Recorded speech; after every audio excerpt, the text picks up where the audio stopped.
Halo teman-teman semua, perkenalkan kami dari kelompok 4 dari kelas S8P. Pada kesempatan kali ini kami akan menjelaskan metode McCulloch-Pitts dengan studi kasus gerbang logika OR. Sebelum itu perkenalkan, saya Rama Ragi Pamukas dengan NPM 2022 4350 2560 dan Shania Ekasari NPM 2022 4350 2547. Lanjut saja ke pengertian. McCulloch-Pitts merupakan mode jaringan saraf tiruan paling sederhana yang diperkenalkan oleh Warren McCulloch dan Walter Pitts pada tahun 1943. Model ini meniru cara kerja neuron biologis dalam memproses informasi.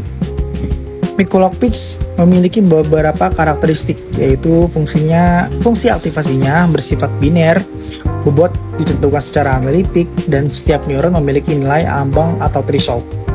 Cara kerja metode ini adalah menerima input, mengalihkan setiap input dengan bobotnya, kemudian menjumlahkan seluruh hasil perkalian tersebut untuk memperoleh nilai net. Nilai net tersebut lalu dibandingkan dengan threshold.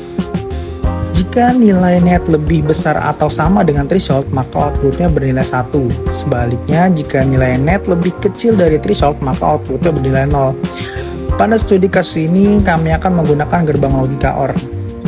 Sebelum itu di sini ada rumusnya, yang dimana XI adalah input dan WI adalah bobot, dan yang seperti angka 0 dengan garis tengah itu adalah threshold. Studi kasus fungsi logika OR. Gerbang OR akan menghasilkan output 1 apabila salah satu input bernilai 1 atau kedua input bernilai 1. Sedangkan outputnya bernilai 0 hanya jika kedua input bernilai 0. Lalu di sini ada tabel kebenaran dengan 0 dan 0 sama dengan 0. 0 dan 1 hasilnya maka 1. Kalau 1 dengan 0 sama dengan 1. 1 dengan 1 hasilnya 1 juga. Untuk merepresentasikan fungsi OR menggunakan metode McCulloch-Pitts, kami menggunakan data 2 input yaitu X1 dan W1. Bobot masing-masing input adalah W1 itu 1, W2 itu 1, sedangkan nilai thresholdnya juga digunakan juga 1. Selanjutnya kita lakukan perhitungan untuk setiap kombinasi input. Untuk input yang pertama 0 dan 0. 0 kali 1 ditambah 0 kali 1 sama dengan 0. Karena 0 lebih kecil dari 1, maka outputnya adalah 0. Lalu untuk input 0 dan 1, 0 kali 1 ditambah 1 kali 1 itu hasilnya 1.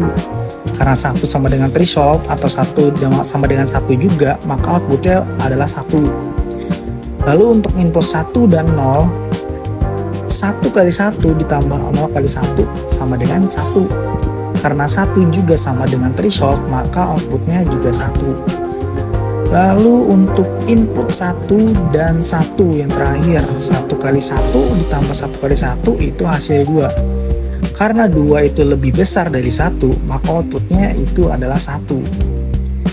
Oke, dari hasil perhitungan tadi kelihatan bahwa output yang dihasilkan itu sama persis dengan tabel kebenaran gerbang OR.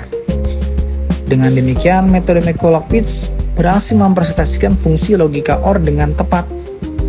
Oke, sekian saja dari kita. Bila ada kesalahan, mohon maaf kalau ada salah kata atau yang susah dipahami. Sekian, terima kasih banyak.